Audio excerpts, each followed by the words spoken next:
안녕하세요. 대성마이맥 송희진입니다. 우리 오늘 패턴 오브 그래머 이제 우리가 어떻게 진행할 건지 간단하게 OT를 해보려고 하는데요. 내가 줄여서 POG라고 얘기를 하는 경우가 있을 거예요. 우리 문법을 패턴대로 배운다 해가지고 패턴 오브 그래머 줄여서 POG라고 얘기를 할 거고, 우리가 지금 진행하는 거는 개념편입니다.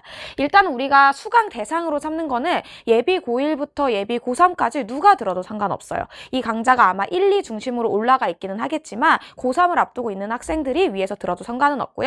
근데 가장 메인으로 삼고 있는 거는 예비 고1 혹은 예비 고2 친구들을 대상으로 하고 있습니다. 그냥 기본적으로 고등국어 문법 전체를 한번 정리를 하겠다. 근데 이게 되게 압축적으로 정리하는 게 아니라 내가 뭐 방학이나 이런 시간을 틈타서 조금 자세히 정리를 하겠다 하는 학생들을 대상으로 하고 있다고 생각을 하면 됩니다. 뭐 나는 10번 만에 강의해, 한 20번 만에 한 번에 좀 압축적으로 정리를 하고 싶다 하는 학생들은 다른 강의를 듣는 게 좋고요. 우리 이 강의는 한 35강의 정도가 진행이 되면서 조금 찬찬히 그리고 자세히 간다라고 생각을 하시면 좋겠습니다.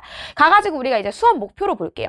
첫 번째는 앞에서 말을 했다시피 고등국어 문법 전체의 개념을 한번 완성을 하는 거예요. 우리가 내신에서 배우는 개념 그리고 수능까지 가는 모든 국어 문법의 개념을 완성을 하는 거고요. 그다음에 이제 두 번째는 이 개념을 완성을 시킬 때 패턴별로 완성을 시키는 게 목표입니다. 우리가 교재 제목도 패턴 오브 그래머잖아요. 그래서 이 문법을 패턴별로 정리를 하는 건데 이게 무슨 의미인지 이제 천천히 한번 살펴볼게요.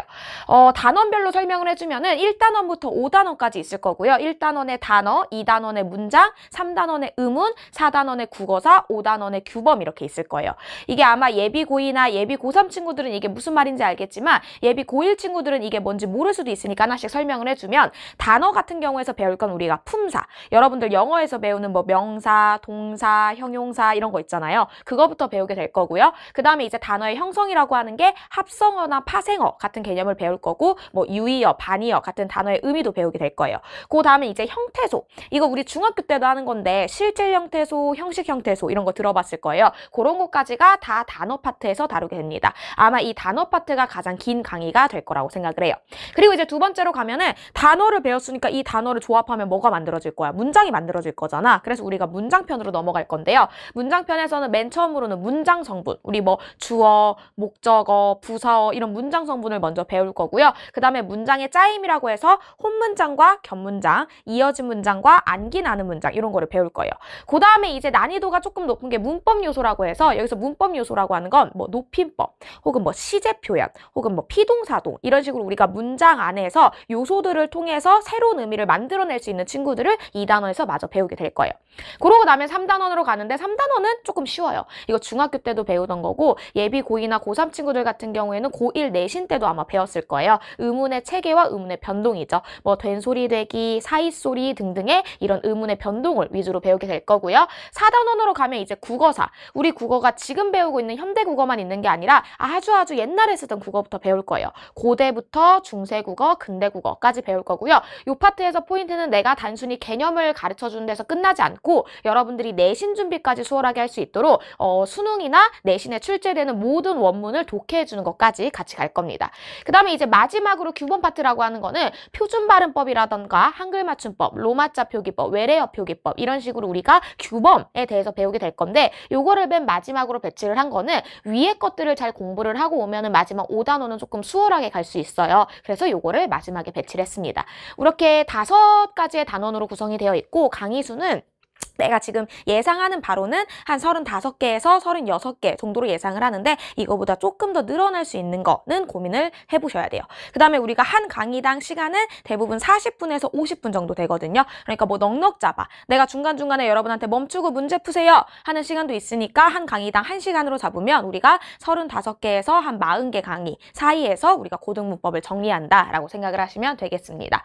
내가 여기서 지금 노란색으로 해놓은 것 같은 경우에는 고1 내신에 출제되는 범위예요. 고1 1학기와 2학기에 출제되는 범위이기 때문에 우리 이제 예비 고1 친구들, 아직 고등학교를 입학하지 않은 친구들 같은 경우에는 내가 이 파트를 조금 주의 깊게 들어서 내신에도 도움이 돼야겠다라는 생각을 하시면 좋을 것 같습니다. 우리가 이제 근데 이걸 배울 때 내가 패턴별로 배운다고 했잖아. 이 패턴이 무슨 의미인지 알려줄게요. 이 패턴을 얘기할 때 내가 개념에서의 패턴을 한번 얘기하고 문제에서의 패턴을 한번 얘기할 거예요. 개념에서의 패턴은 뭐냐면, 요게 우리가 나중에 가면 배우겠지만 된소리 되기라고 하는 의문의 변동 사례가 있어요. 그 의문의 변동 개념이 여기서부터 여기까지가 다 의문의 변동 개념인 거야. 근데 우리가 내신할 때 이것만 외우는 게 아니라 외울 게 얼마나 많고 문법 전체로 치면 얼마나 많은데 이거를 다 외울 수는 없잖아요. 그래서 내가 매번 우리 여기 된소리 대기 패턴이 뭐지? 라고 하면서 얘기를 하는 게 여기서부터 여기까지 이렇게 길게 되어 있던 걸 이렇게 깔끔하게 정리할 거예요.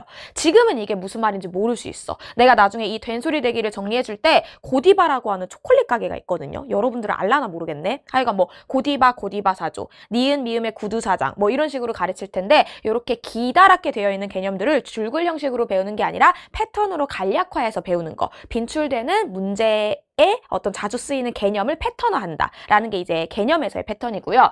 두 번째는 우리가 이제 교재를 보시면 교재 제목이 패턴 오브 그래머인 만큼 내가 패턴 1, 패턴 2 이런 식으로 만들어져 있어요. 그래서 단어에서도 뭐 패턴이 한 20 몇 개 나올 거고 문장에서도 패턴이 한 20 몇 개 나올 건데 조금 예쁜 말은 아니지만 이 패턴이라고 하는 건 뭐냐면 발작 버튼이라고 생각하면 돼요. 그러니까 여러분들이 시험장에서 선지나 보기나 어디에서나 이 단어를 봐. 내가 항상 패턴은 대부분 이렇게 VS로 만들어 놓거든요. 만약에 여러분들이 어간이 불규칙해요 라는 말을 보잖아. 그럼 바로 뭘 의심하라는 뜻이냐면 어미 불규칙을 의심하라는 뜻이에요. 혹은 어미 불규칙이 나오면 둘 다 불규칙, 즉 어간 어미가 둘 다 불규칙인 경우를 의심해라 이 뜻이거든요. 그래서 이 패턴이라고 하는 거는 문제에서 정답이 도출되는 과정이 이 VS를 가지고 거짓말을 쓴 케이스인 거야. 그러니까 여기에 있는 선지들이 어간 불규칙인데 어미 불규칙이라고 해서 거짓말을 쳤거나 어미 불규칙인데 둘 다 불규칙이라고 해서 거짓말을 친 경우들인 거죠. 내가 그런 문제들만 모아가지고 교재를 구성을 했어요. 그래서 여러분들이 이렇게 패턴이 있고 밑에 문제를 풀 때는 그냥 아무 생각 없이 푸는 게 아니라 선생님이 여기에 패턴을 이렇게 붙여놨으니까 요 밑에 나오는 문제들은 요 VS를 가지고 발작 버튼을 잘 누르라는 뜻이구나 라는 생각을 가지고 풀었으면 좋겠어요. 그래서 내가 평가원과 교육청 모의고사 그리고 내신에서 가장 빈출되는 패턴들만 모아가지고 이렇게 발작 버튼을 정리를 해놓은 거니까 선지 풀 때, 문제 풀 때 무작정 푸는 게 아니라 이 패턴 항상 신경 쓰면서 푼다 라고 생각을 하시면 되겠습니다. 일단 우리가 공부를 할 때 여러분들 그냥 공부하면 안 되고 내가 이렇게 공부하자라고 이제 제안을 조금 하고 싶은데 당연히 첫 번째로는 강의를 수강을 해야겠죠. 근데 내가 이 강의 수강할 때 두 가지 부탁을 하고 싶어요. 첫 번째는 지금 이걸 들으면서도 느껴질지 모르겠지만 내가 말이 절대 느린 편이 아니에요. 그 다음에 우리가 수업 템포 자체도 천천히 가는 것보다 빠바바바박 좀 이렇게 빨리 갈 거거든요. 그래서 여러분들이 배속 걸어서 보는 게 정말 나쁠 거라고 생각을 해. 그래서 내가 이걸 빨리 들어버리겠어 라는 생각으로 배속 걸어서 듣지 마시고 처음부터 차근차근 듣는 게 이제 첫 번째 요구사항이고요. 그 다음에 이제 두 번째 같은 경우는 내가 하다 보면 여러분 잠깐 일시정지하고 여기 문제 풀어보세요. 여러분 잠깐 일시정지하고 요거 고민해보세요 라고 얘기를 하는 경우가 있어요. 근데 나도 옛날에 인강 들어봐서 알아. 그렇게 시켜도 여러분 그거 고민 안 하고 그냥 계속 듣잖아. 정말 나쁜 버릇. 내가 수업을 하면서 여기서 우리 일시정지하고 문제 좀 풉시다 하면은 내가 시키는 대로 일시정지 해놓고 문제 풀면서 따라와야 이 강의의 효과를 배로 가져갈 수 있다라고 생각을 해주시고요.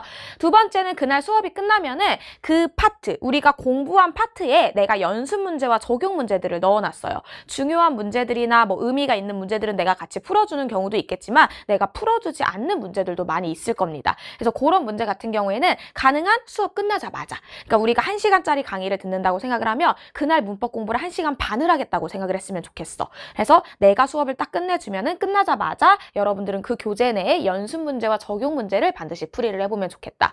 물론 교재 뒤에 답이 있으니까 채점과 오답까지 해보셔야겠죠. 그래서 만약에 여기까지 했다 하면 여러분들이 그 다음 강을 들을 거 아니에요. 근데 다음 강을 듣기 전에 반드시 했으면 좋겠어요.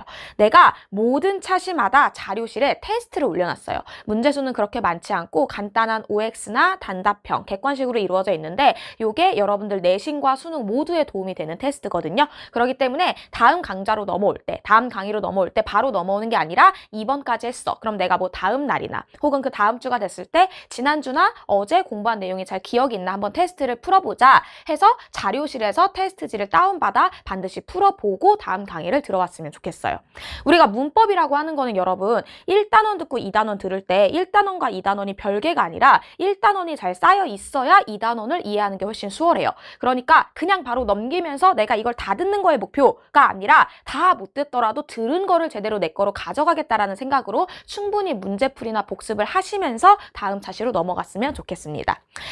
이해 안 가는 부분은 Q&A를 통해서 질문을 하셔도 좋고요. 혹은 내가 이해가 안 가는 거는 사실 문제를 못 풀어서 뿐만이 아니라 내가 인강을 들으면서 많은 정보를 가져갔기 때문에 이게 다 습득이 안 됐을 수도 있어요. 내가 문제를 푸는데 문제가 너무 안 풀린다. 혹은 풀어서 틀렸는데 왜 틀린지 모르겠다 하는 경우에는 질문도 좋지만 일단 인강을 한번 더 들어보는 거를 추천을 드립니다. 요 네 가지를 지켜서 수강을 해주는 친구들이 이 강좌의 어떤 그 효과를 배로 가져갈 수 있다라고 생각을 합니다. 우리가 지금 이제 여러분들이 들을 강좌는 개념편인데요. 내가 개념편을 다 찍은 다음에 심화편을 찍어줄 거예요. 개념편 같은 경우에는 개념 위주로 흘러가는데 심화편은 평가원이나 교육청에서 기출되었던 문제들 중에 오답률 순위 탑 10에 들어가는 문제들만 걸러가지고 그 문제들을 묶어서 출제 포인트가 이거고 이때 무슨 개념을 사용해서 이렇게 풀어야 된다라는 문제풀이 강좌가 하나 더 있을 건데요. 개념편을 듣고서 어느 정도 완성이 됐다면 이어서 심화편까지 듣는 게 여러분한테 도움이 될 것 같습니다. 우리 OT는 이 정도로 마칠 거고요. 수업 때 만나도록 하겠습니다. 내가 이야기했던 것들 다 지켜서 이번 강좌에서 꼭 우리 고등 문법 다 정리해서 가는 걸 목표로 해봅시다. 그러면 수업 때 만납시다.